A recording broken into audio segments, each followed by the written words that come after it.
5 जुलाई 2025 को पूरे संघ का आगमन इस कुंथलगिरी सिद्ध क्षेत्र में हुआ और आज 29 सितंबर है। लगभग 3 महीने को होने को है जब से हम लोग इस क्षेत्र में आए हैं।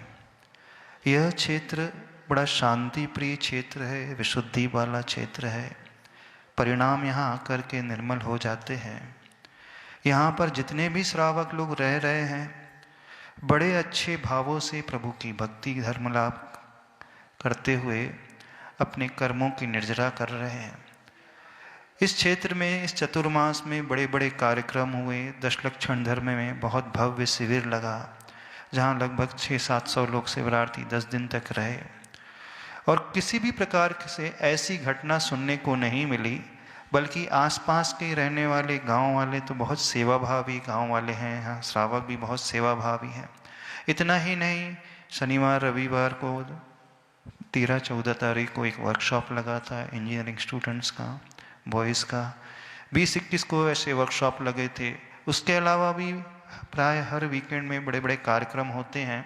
हजारों की जनता चारों तरफ से, न केवल महाराष्ट्र से बल्कि यूपी, दिल्ली आदि, गुजरात आदि, राजस्थान, दक्षिण बेंगलोर से आती रही है और कहीं भी ऐसी घटना सुनने को नहीं मिली। जब प्रातःकाल आज हमारे पास उमंग जी शाह आए थे तो हमने उनसे चर्चा की। उन्होंने सबसे पहले कहा, महाराज जी एक ऐसा घटनाक्रम चल रहा है एक यूट्यूब चैनल में, जैसे उन्होंने नाम लिया, उस चैनल में ऐसी घटना के बारे में कहा जा रहा है।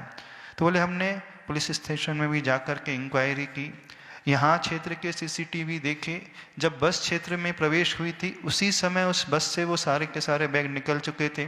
यहाँ से 3-3.5 किलोमीटर दूर एक सरमकुंडी क्षेत्र फाटा है, वहाँ पर भी सीसीटीवी में देखा गया तो उस समय भी उस बस में कोई बैग नहीं थे।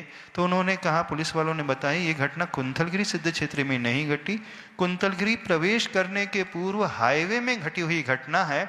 तो उन लोगों से, विशेषकर उस चैनल वाले से कहना है, श्रीपाद पंकज जैन जैसा आप नाम कह रहे हैं, कोई भी बात कहने के पूर्व सत्यता की जांच होना बहुत आवश्यक होती है। आप फर्स्ट टाइम, पहली बार में ही अपने वीडियोस को बहुत ज़्यादा हाईलाइट करने के लिए, व्यूज़ पाने के लिए, प्रसिद्धि पाने के लिए बहुत जल्दी लोग भी कोई भी वीडियो बना करके डाल देते हैं। जो पहले डालता है उसे सबसे ज़्यादा व्यूअरशिप मिल जाती है। तो इस व्यूअरशिप को बढ़ाने के चक्कर में किसी भी प्रकार की ऐसी घटना को बिना जांचे परखे अपलोड ना करें और ये कर्तव्य होना चाहिए। आपको क्षमा मांगना चाहिए, क्योंकि यहाँ जो निस्वार्थ भाव से सेवा करने वाले ट्रस्टीज़ हैं, क्योंकि यहाँ इस क्षेत्र में तो कोई रहता नहीं है। कुछ लोग धाराशिव उस्मानाबाद से आते हैं, सोलापुर से आते हैं, बीड से आते हैं, जालना आदि है, औरंगाबाद आदि, उन क्षेत्रों से आकर के यहाँ सेवा दे रहे हैं और कोई अपेक्षा नहीं रखते हैं। तो उनके मन में रोष उठना स्वाभाविक है। तो सारे देशवासियों से, सारे जैन श्रावक श्राविकों से कहना है, यहाँ किसी भी प्रकार से ऐसा कोई वातावरण नहीं है। यहाँ बड़ा शांत वातावरण है और सभी लोग, चाहे जैन हो चाहे अजैन वर्ग हो, बड़े सरल हृदयी हैं। अब रही बात कुछ चोर आदि उचक्कों की घटना, तो ऐसे चोर आदि तो कहीं भी मिल जाते हैं, पर उसे लेकर के क्षेत्र को बिल्कुल भी बदनाम नहीं किया जाना चाहिए। वो तो घटना बीच रास्ते में घटी थी, अब पाप कर्म के उदय से घट गई ये बात अलग है, पर यहाँ से क्षेत्र से उसका कुछ भी लेना देना नहीं है। और यहाँ के ट्रस्टी अभी भी प्रयास कर रहे हैं, पुलिस स्टेशन में जाकर के इंक्वायरी कर रहे हैं। उनकी भावना है कि जो चोरी हुई है, जो भी बैग आदि गए हैं, वो किसी तरह प्राप्त हो जाए ताकि उन श्रावकों तक वो पहुँच सके। वो श्रावक लोग हमारे पास भी आए थे, उधर मंडी द्वीप के श्रावक हैं और बुंदेलखंड के श्रावक दक्षिण की यात्रा में निकले थे।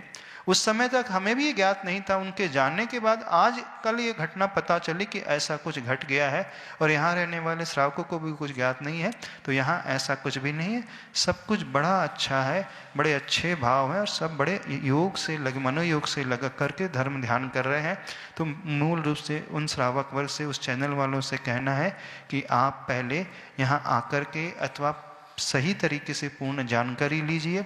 आपने अनायास ही जो घटनाक्रम का उल्लेख किया है उसे सुधारें और कहें कि नहीं, ऐसा क्षेत्र में कुछ नहीं घटा है, बीच रास्ते में घटा है, तो बीच रास्ते को लेकर के क्षेत्र को कतई बदनाम नहीं किया जाना चाहिए। आप पूरी इंक्वायरी करें, उसके बाद किसी भी प्रकार के प्रचार प्रसार की बातों को आप दुनिया के सामने रखें।